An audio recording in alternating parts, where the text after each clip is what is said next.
And now, with no further ado, the People's UN presents Preshona's understanding of neoliberalism in IndoChina. A few main points of what I've been finding out and piecing together.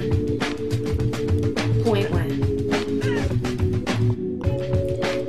What is cheaper is not necessarily better. Annie Leonard explained this very well in The Story of Stuff. So what happens after all these natural resources are turned into products? Well, it moves here for distribution. Now, distribution means selling all the toxic contaminated junk as quickly as possible. The goal here is to keep the prices down, keep the people buying, and keep the inventory moving. How do they keep the prices down? Well, they don't pay the store workers very much, and they skimp on health insurance every time they can. It's all about externalizing the costs. What that means is that the real costs of making stuff aren't captured in the price. In other words, we aren't paying for the stuff we buy.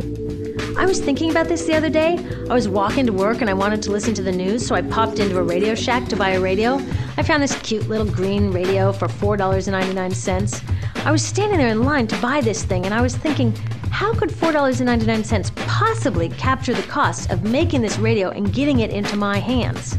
The metal was probably mined in South Africa. The petroleum was probably drilled in Iraq.